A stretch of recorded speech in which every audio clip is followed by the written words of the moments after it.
My name is Naomi Carter. I'm old enough to know the difference between a mistake and a pattern, and by the time my 3-year relationship finally cracked open, I had already been living inside the pattern for months. The text that ended everything came on a Thursday afternoon. I was in my studio, sanding the edge of a walnut console table, the whole place smelling like sawdust and varnish. My phone buzzed against the workbench.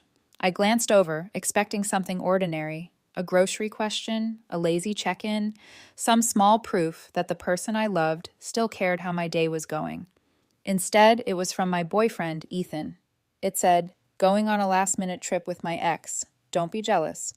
I didn't answer right away. I just stood there with the sander still humming in my hand, staring at the screen while the message sharpened into something uglier the longer I looked at it. Not because of the trip, not even because of the ex.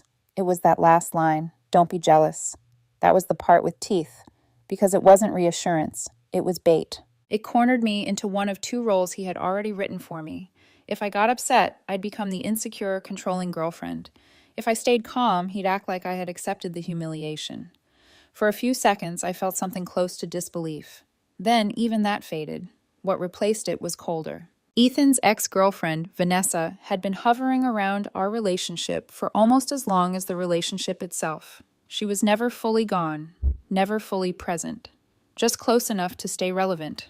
A name that resurfaced in strange places, a late-night notification he dismissed too quickly, a joke with too much history behind it, a lunch he forgot to mention until afterward. She was his permanent, unfinished sentence. He always had an explanation. They had history. They stayed friends. She was going through something. I was reading too much into it. He would never disrespect me like that. That was the funny part. Men like Ethan never call it disrespect while they're doing it. They call it harmless, accidental, misunderstood. They just keep changing the label and hope you never notice the pattern underneath. But I had noticed. I noticed every time he lit up at her name and then told me I was paranoid. Every time he acted like loyalty was something I owed him, not something he owed me. Every time he treated my patience like a renewable resource. That text didn't shock me because it was out of character. It shocked me because it was the first time he said it plainly. I set the sander down, wiped my hands on a rag, and picked up my phone. Then I typed back, "Not at all." I stared at the words for a second, then added one more line. "Have a great time." I hit send. That was it. No accusation, no pleading, no speech about boundaries, or how a man in a committed relationship shouldn't be running off with the woman he swore meant nothing. I had already spent too much of my dignity translating obvious things for someone determined not to understand them. My phone stayed silent after that. No explanation, no call, no, "You know it's not like that." No attempt to soften what he had just done, just silence. And silence, in moments like that, is an answer. I went back to work, not because I was fine, but because some heartbreak doesn't come out as tears. It comes out as stillness. A stillness so complete it feels like the room has been vacuum sealed around you. As I ran my palm over the smooth edge of the wood, my mind did what it always does when emotion gets too loud. It organized, it sorted, it built structure. Ethan thought he had pulled off a clever little power move.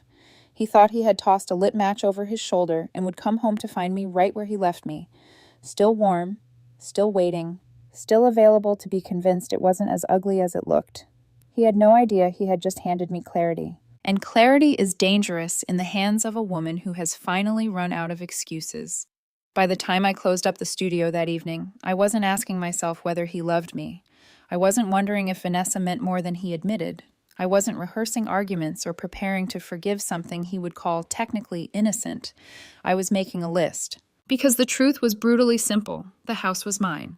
I bought it 2 years before I met Ethan. My name was on everything that mattered. He lived with me, yes.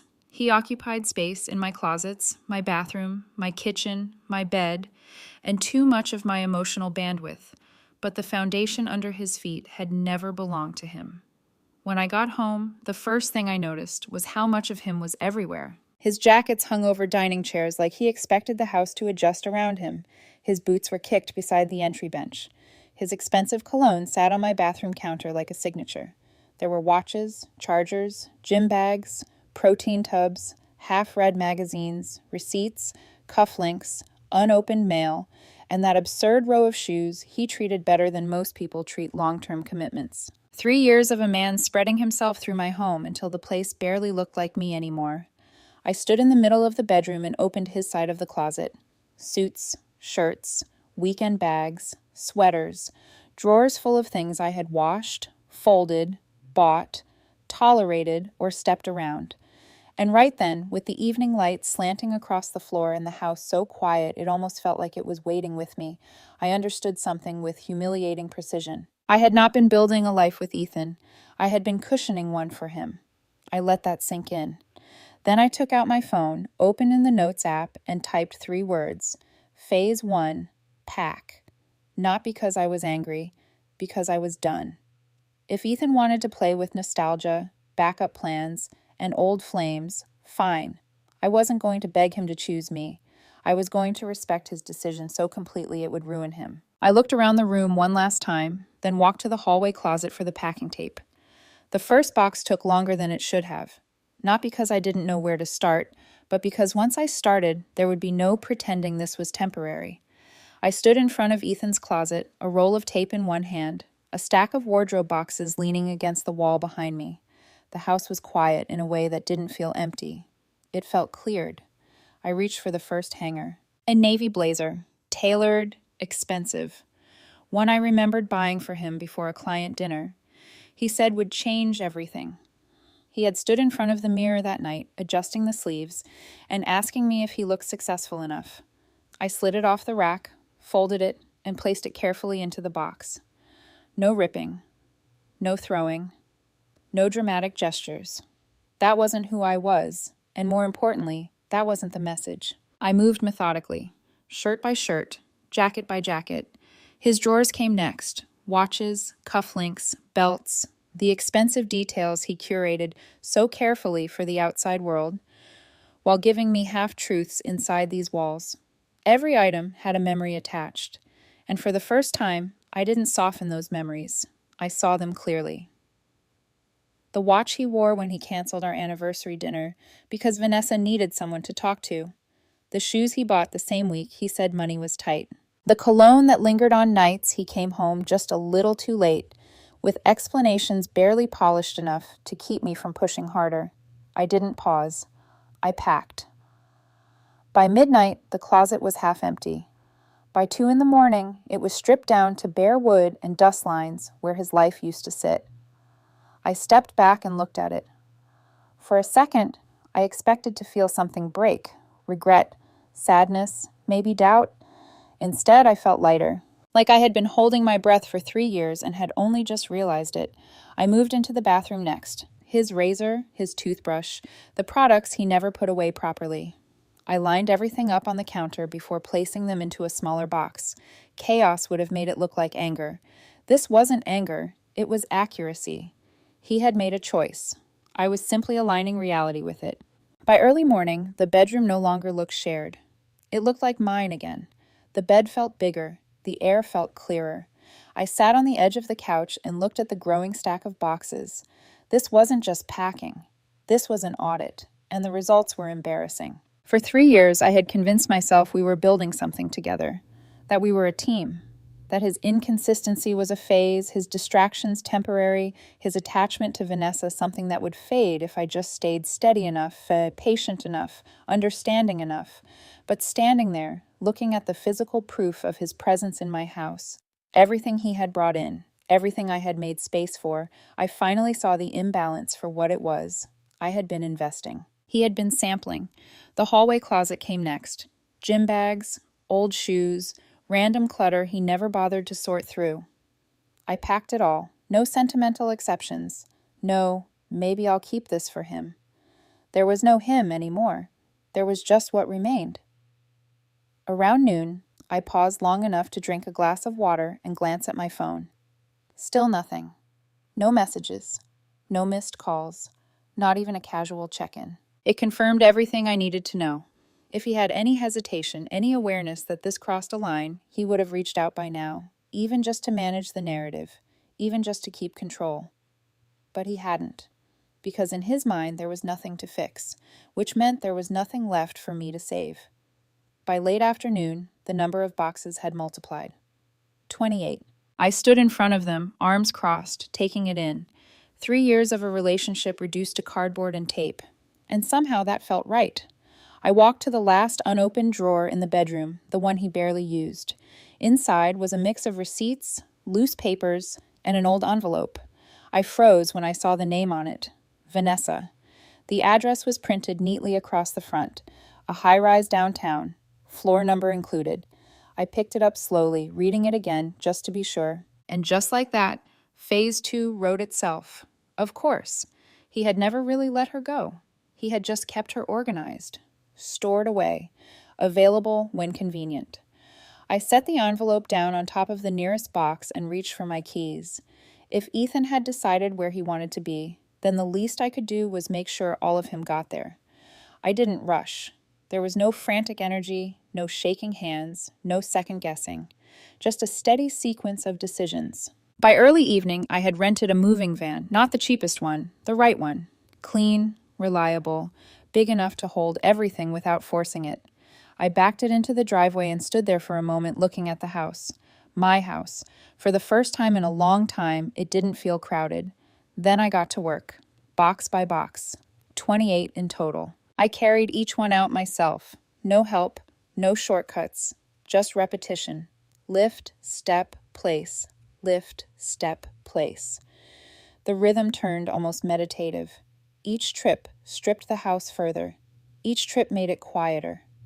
By the time I loaded the last box, the echo in the hallway had changed. It wasn't hollow, it was clean. I shut the van doors, slid into the driver's seat, and typed the address into my phone. Vanessa's building. Downtown. High-rise. Of course it was. The drive took 20 minutes. Traffic was light, the city slipping past in reflections of glass and steel. I didn't turn on the radio. I didn't need noise. My thoughts were already arranged. By the time I pulled into the loading zone, I was finished with the emotional part of it. What came next was execution. The building was exactly what I expected. Polished floors, tall ceilings, the kind of place that tries very hard to look effortless. A uniformed doorman stepped forward the moment I opened the van. "Ma'am, deliveries need to be scheduled in advance." His tone wasn't rude, just practiced. I gave him a small, apologetic smile and reached into my bag. "I'm so sorry. I know this is last minute," I said, keeping my voice light and controlled. "My boyfriend, Ethan, and his girlfriend Vanessa are on a trip together right now. This is supposed to be a surprise move-in for her. She wanted everything here before they got back." The words slid out smoothly, not a lie, just a rearranged truth. The doorman hesitated, glancing toward the van, then back at me. People in buildings like this were used to drama. Sudden decisions. Expensive mistakes dressed up as romance. I held out a folded bill, not flashy, just enough to make this easier for both of us. He sighed, then nodded toward the service elevator. 34B. Use the back hall. Don't block the corridor." "Of course," I said. No questions after that. I opened the van and started unloading. The elevator ride repeated over and over. Up, down, up, down. The quiet hum of machinery, the shifting weight in my arms, the steady build of something that was no longer about him or even her. It was about completion. When I reached the 34th floor for the final time, the hallway stretched out in front of me, sleek, silent, expensive. And at the end of it, 34B. I walked forward slowly, taking it in. Then I began stacking. Not messy, not chaotic, precise. Box by box, I built a wall in front of the door. Tight, aligned, intentional. A barrier that didn't just block the entrance, it announced something. This wasn't an accident. This was a delivery. 28 boxes, 3 years, every trace of him that had existed inside my life, now arranged in front of the woman he couldn't quite let go of. I stepped back and looked at it. It was almost elegant, a clean ending, expressed physically. I reached into my bag and pulled out an envelope. Inside was a single typed note. "Vanessa, it seems Ethan has made his choice. I believe in not standing in the way of what people clearly want. I've forwarded all of his belongings to his new address. wishing you both exactly what you've chosen. The woman you didn't think mattered. I taped it to the top box, took out my phone, and snapped one photo. The wall of boxes, the clean hallway, the number 34B sharp against the door. Proof. Then I sent it. No explanation, just the picture and one line beneath it. Looks like your move is complete. I slipped my phone back into my bag and turned toward the elevator. No waiting, no listening for footsteps, no curiosity about what would happen when the door opened. That part wasn't mine anymore. As the elevator doors closed, I caught my reflection in the mirrored wall. Calm, steady, done. By the time I stepped back into the evening air, something inside me had fully settled. Ethan thought he was stepping into something exciting, something easy, something without consequence. What he didn't understand was that I had just turned his option into his only reality. And realities don't come with a way back. By the time I got home, the sun had dipped low enough to turn the windows gold.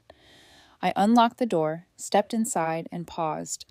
For a second, I just stood there listening. No scattered shoes by the entrance. No low music playing from a room I wasn't in. No presence that didn't belong to me. Just silence. Clean, settled silence. I closed the door behind me and exhaled slowly. This was the first time in 3 years the house felt like mine again. I slipped off my shoes, walked into the living room, and looked around. The furniture hadn't changed. The walls hadn't changed. But the energy had. It wasn't tense anymore. It wasn't waiting for the next disappointment, the next conversation I'd have to navigate carefully just to keep things from breaking. It was still. And for the first time, still didn't feel empty. It felt right. I didn't sit down. I just moved. I stripped the bed and changed the sheets. I opened the windows and let the air move through every room. I rearranged the living room, shifting the couch slightly, angling the chair the way I had always wanted it, but never did because Ethan said it looked off. I took down the last of the photos. Not angrily, just thoroughly. Then, on Saturday morning, I had the locks changed. I also updated the security code and installed a video doorbell. That mattered to me. Not because I was afraid he'd come back angry, but because I was done living in a space that still had a door open for someone who had already walked out of it. By the time I finished, the house didn't feel emptied. It felt restored. Around mid-morning, I stood in the hallway holding my phone, staring at a name I hadn't called in weeks. My younger brother, Daniel. He had just finished his training program and was about to start working in the city. The last time we spoke, he sounded exhausted, commuting too far, living in a cramped place, trying to hold everything together on his own. Back then, I had hesitated, not because I didn't want to help him, but because I didn't have the space. Now I did. I pressed call. He picked up on the second ring. "Hey," he said, sounding surprised. "Everything okay?" "Yeah," I said. "Actually, I have a question." A pause. "Okay." "My spare room is empty," I said, "and it's going to stay that way unless I decide otherwise. So if you want it, it's yours. Move in. No rent for now. Just help with bills when you can." Silence. Then, "Wait, are you serious?" "Yeah." Another pause. Longer this time. Then I heard it. Disbelief turning into relief. "Naomi, are you sure? I don't want to mess up your space or, You won't," I said gently.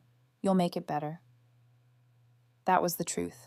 Unlike Ethan, Daniel didn't take up space like it was owed to him. He earned it. "I can come by this afternoon," he said quickly, like he was afraid I might change my mind. "I'll be here." When I hung up, I looked around the house again.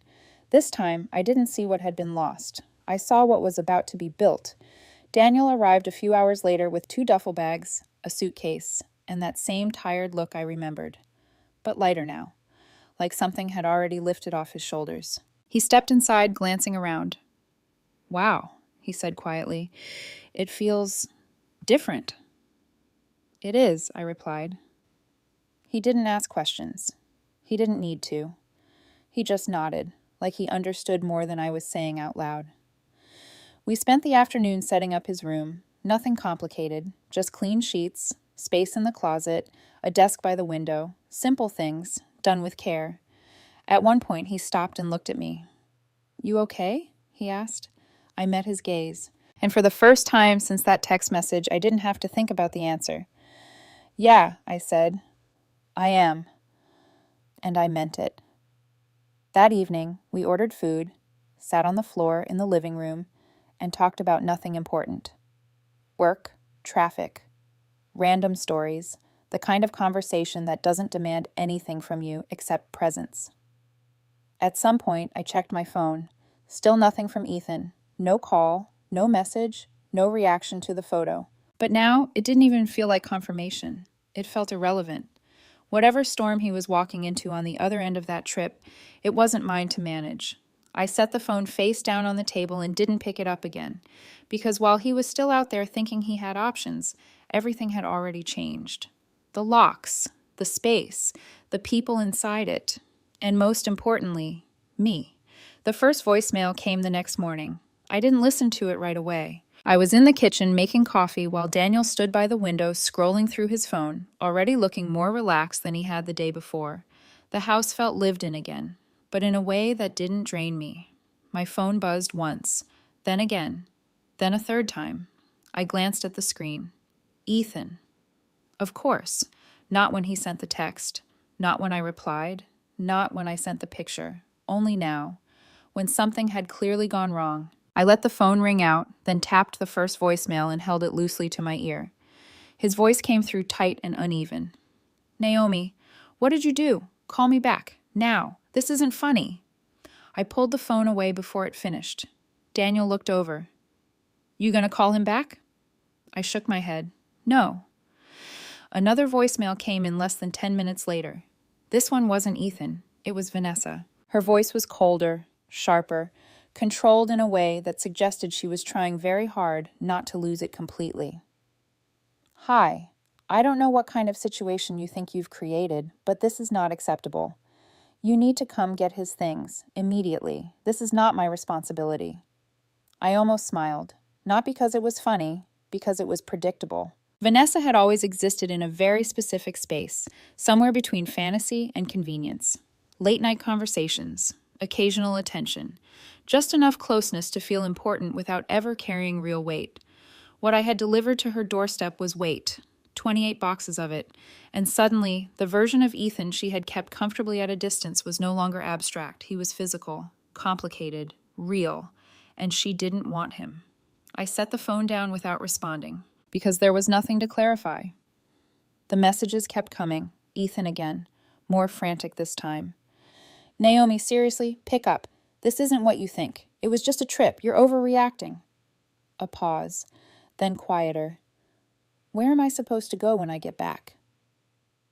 I didn't answer that either, because the answer was obvious, just not to him. Across the table, Daniel raised an eyebrow. Sounds messy. It is, I said calmly. You okay?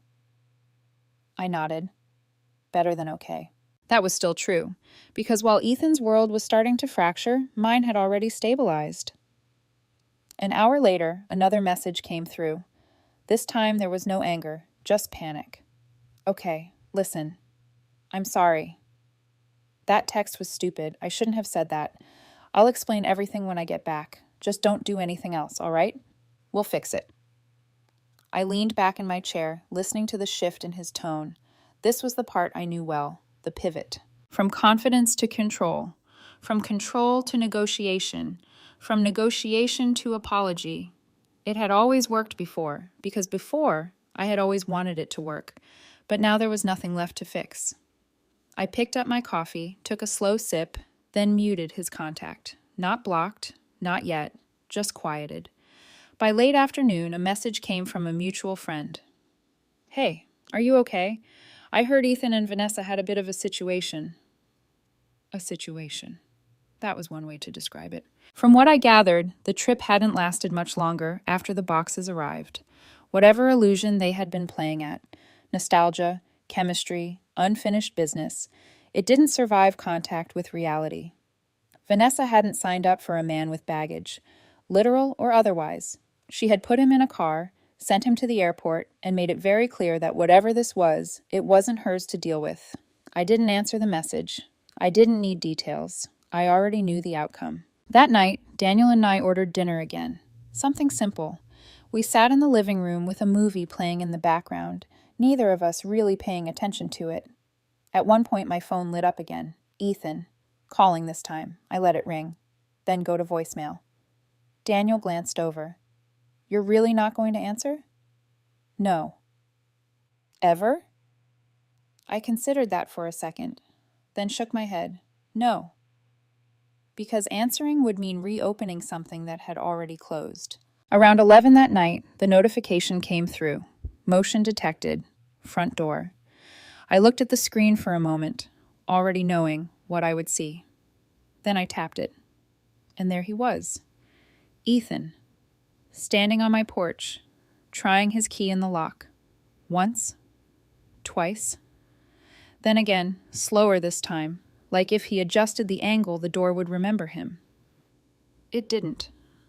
He stepped back, staring at it like it had betrayed him. Then he knocked. Then harder. Then he started banging. Naomi! I set my phone down and stood up. Daniel looked at me. You want me to? No, I said calmly. I've got it. I walked to the hallway, stopping just short of the door. I didn't open it. Instead, I pressed the intercom. His voice came through immediately, strained and sharp. Naomi, open the door. What is going on? My key doesn't work. I let a second pass. Then I answered, It's not your house anymore, Ethan. Silence. Then, What are you talking about? Of course it is. My stuff is gone. The lock. What did you do? I changed the locks yesterday, I said evenly. And I moved on. Another pause. I went on a trip, he said. That doesn't mean it meant enough. Silence. Then, sharper this time. Naomi, just open the door. We'll talk. There's nothing left to sort out. For the first time, I could hear it. Not anger, realization, and right behind it, fear. There was a long pause on the other side of the door. Then his voice dropped, rougher now. Naomi, you're being dramatic. Just open the door. We'll figure it out. I didn't move. That sentence used to mean I would bend until things felt stable again. Now it sounded like a delay tactic. We're past that, I said. You made your decision. I went on a trip, he snapped, frustration creeping back in. That's it. You're acting like I cheated on you. I almost smiled, because it was familiar, that subtle shift, redefining the problem, shrinking it until it no longer looked like betrayal, just a misunderstanding I was blowing out of proportion. But I wasn't living inside that version of reality anymore. You told me exactly where I stand, I said quietly. I just believed you. A beat of silence. Then his tone changed again. Softer. More urgent. Okay, fine, I messed up. I shouldn't have said it like that. I'll fix it. Just let me in, Naomi. We'll talk inside. Inside, like he still belonged there. Behind me, I heard a soft sound, the faint creak of a door. Daniel. He stepped partway into the hallway, still in a t-shirt and sweats, his expression calm but alert. Everything okay? He asked quietly. Ethan heard it. Of course he did. Who's that? His voice sharpened instantly. I didn't answer right away. I didn't need to. Daniel moved a little closer, just enough to be seen if Ethan looked up toward the camera. Not confrontational, just present. A part of my life that didn't revolve around managing someone else's ego. It doesn't matter, I said. It does matter, Ethan shot back. That's my house. Who is in there? There it was. My house. Not our home. Not your place. Possession. Assumption. Certainty that the space would always be waiting for him no matter what he did outside of it. I let that hang for a second. Then I answered, No, it isn't. Silence again. He tried the handle one more time. It didn't move.